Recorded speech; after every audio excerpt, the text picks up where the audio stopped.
మా సర్కార్ రికార్డు స్థాయిలో ఉద్యోగాలను భర్తీ చేసింది.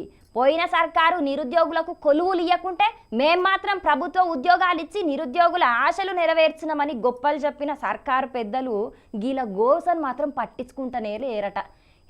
మేం మాత్రం తెలంగాణ బిడ్డలం కాదా, మా గోస మీ గానస్తలేదా అని చెప్పి ఇవాళ ప్రగతి భవన్ ముంగట్నే కూసుండి నిరసన చేసిండ్రు. మరి అలా గోసేంది ఏం కథ చూద్దాం పని.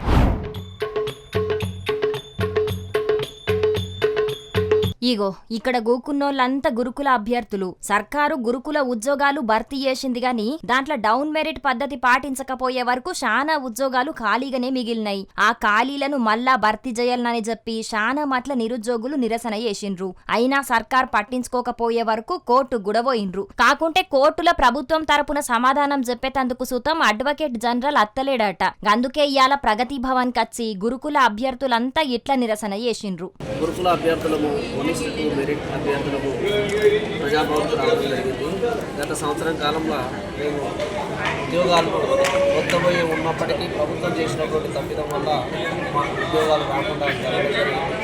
వారిని ఎంత వేడుకున్నప్పటికీ డౌన్ మెరిట్ ఫాలో కాకుండా మా ఉద్యోగాలు నింపలేదు.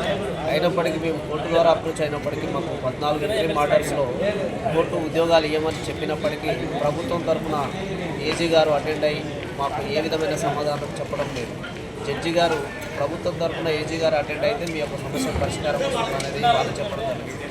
కానీ ప్రభుత్వం కావాలనే కాలయాపన చేస్తూ కాబట్టి ఆ యొక్క విషయాన్ని మేము ఏదో విధంగా తెలుసుకోవడానికి ఈరోజు ఇక్కడికి రావడం జరిగింది.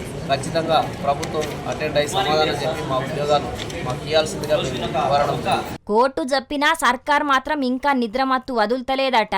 దేవుడు వరం ఇచ్చినా పూజారి వరం ఇయ్యలేదన్నట్టే అయింది మా పరిస్థితి అని నిరుద్యోగులు బాధపడుతున్నారు. పోయిన సర్కార్ ఇచ్చిన ఉద్యోగాలను భర్తీ చేసి మేమే చేసినామన్నట్టు చెప్పుకున్నారు గాని ఈ సర్కార్ చేసిందేం లేదని ఫైర్ అయిండ్రు. సీఎం రేవంత్ అన్నకు నిరుద్యోగుల మీద ప్రేముంటే పోయిన సర్కార్ ఇచ్చిన నోటిఫికేషన్ల జాబులను మిగుల్చుకోకుండా అన్నిటినీ భర్తీ చేయాలని డిమాండ్ చేస్తున్నారు. ప్రజాపాలన అందిస్తామని కాంగ్రెస్ పార్టీ సర్కార్ కనీసం మా బాధను ఇనే దిక్కు కూడా లేదని గరానికచ్చిండ్రు నిరుద్యోగులు. ఇప్పటికైనా మాకు న్యాయం చెయ్యాలే, లేకుంటే పెద్ద ఎత్తున నిరసన చేస్తామని అంటున్నారు. మరిగా సీఎం రేవంత్ రెడ్డి సారు నిరుద్యోగుల బాధలు పట్టించుకొని వాళ్లకు కొలువులిచ్చే ఆలోచన చెయ్యుండ్రి. మీ దగ్గరనే విద్యాశాఖ ఉన్నది కాబట్టి విద్యార్థులకు నాణ్యమైన విద్య అందేటట్టు చూడుండ్రి, లేకుంటే మీకే బద్నాం వత్తది. జర చూసుకోండ్రి మరి.